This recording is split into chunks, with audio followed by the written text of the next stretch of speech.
ನಮಸ್ಕಾರ ಸ್ನೇಹಿತರೆ, ಇಂದು ರಾಜ್ಯದಲ್ಲಿ ಮಳೆ ಯಾವ ಜಿಲ್ಲೆಗಳಲ್ಲಿ ಬರಲಿದೆ ಅಂತ ನೋಡೋಣ ಬನ್ನಿ. ಬಂಗಾಳಕೊಲ್ಲಿ ಮತ್ತು ಅರಬ್ಬಿ ಸಮುದ್ರದಲ್ಲಿ ಉಂಟಾಗಿರುವ ವಾಯುಭಾರ ಕುಸಿತದಿಂದಾಗಿ ಮುಂದಿನ 4 ದಿನಗಳವರೆಗೆ ಕರ್ನಾಟಕದಲ್ಲಿ ಭಾರೀ ಮಳೆಯಾಗಲಿದೆ ಎಂದು ಭಾರತೀಯ ಹವಾಮಾನ ಇಲಾಖೆ ಮುನ್ಸೂಚನೆ ನೀಡಿದೆ.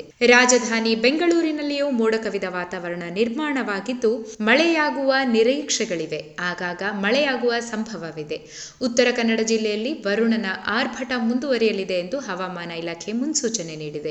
ರಾಜಧಾನಿ ಬೆಂಗಳೂರಿನಲ್ಲಿಂದು ಗರಿಷ್ಠ ಉಷ್ಣಾಂಶ 27 ಡಿಗ್ರಿ ಸೆಲ್ಸಿಯಸ್ ಇರಲಿದ್ದು ಕನಿಷ್ಠ ಉಷ್ಣಾಂಶ 20 ಡಿಗ್ರಿ ಸೆಲ್ಸಿಯಸ್ ಇರಲಿದೆ. ಯಾದಗಿರಿ ಜಿಲ್ಲೆಯಲ್ಲಿ ಗರಿಷ್ಠ ಉಷ್ಣಾಂಶ 32 ಡಿಗ್ರಿ ಸೆಲ್ಸಿಯಸ್ ಇರಲಿದ್ದು ಕನಿಷ್ಠ ಉಷ್ಣಾಂಶ 23 ಡಿಗ್ರಿ ಸೆಲ್ಸಿಯಸ್ ಇರಲಿದೆ. ಚಿಕ್ಕಮಗಳೂರು, ಹಾಸನ, ಕೊಡಗು, ಚಾಮರಾಜನಗರ, ಕೋಲಾರ ಮತ್ತು ಚಿಕ್ಕಬಳ್ಳಾಪುರ ಜಿಲ್ಲೆಯಲ್ಲಿ ಬೆಳಿಗ್ಗೆ 8:30 ಗಂಟೆಗೆ ಗುಡುಗು ಮಿಂಚು ಸಹಿತ ಭಾರೀ ಮಳೆಯಾಗುವ ಸಾಧ್ಯತೆ ಇರುವುದರಿಂದ ಯೆಲ್ಲೋ ಅಲರ್ಟ್ ನೀಡಲಾಗಿದೆ. ಸಮುದ್ರ ಭಾಗದಲ್ಲಿ 40 ರಿಂದ 50 ಕಿಲೋಮೀಟರ್ ವೇಗದಲ್ಲಿ ಗಾಳಿ ಬೀಸುವ ಸಾಧ್ಯತೆ ಇರುವುದರಿಂದ ಸಮುದ್ರಕ್ಕೆ ಇಳಿಯದಂತೆ ಮೀನುಗಾರರಿಗೆ ಹವಾಮಾನ ಕೇಂದ್ರ ಎಚ್ಚರಿಕೆ ನೀಡಿದೆ. ಸಿಲಿಕಾನ್ ಸಿಟಿ ಬೆಂಗಳೂರಿನಲ್ಲಿ ಇಂದು ಮುಂಜಾನೆಯಿಂದಲೇ ಧಾರಾಕಾರ ಮಳೆ ಸುರಿಯುತ್ತಿದೆ. ತಡರಾತ್ರಿಯಿಂದಲೇ ಶುರುವಾದ ಮಳೆ ಬೆಳಿಗ್ಗೆವರೆಗೂ ಭರ್ಜರಿಯಾಗಿ ಸುರಿತಿದೆ. ಸತತ 3 ಗಂಟೆಗಳಿಂದ ನಿರಂತರ ಮಳೆ ಸುರಿತಿದೆ. ಶಿವಾಜಿನಗರ, ವಿದ್ಯಾರಣ್ಯಪುರ, ಮೆಜೆಸ್ಟಿಕ್, ಯಶವಂತಪುರ, ರಾಜಾಜಿನಗರ ಸೇರಿದಂತೆ ಹಲವೆಡೆ ಧಾರಾಕಾರ ಮಳೆಯಾಗಿದೆ. ಮುಂದಿನ 24 ಗಂಟೆಗಳ ಈ ಅವಧಿಯಲ್ಲಿ ಉತ್ತರ ಪ್ರದೇಶ, ಈಶಾನ್ಯ ಮಧ್ಯಪ್ರದೇಶ,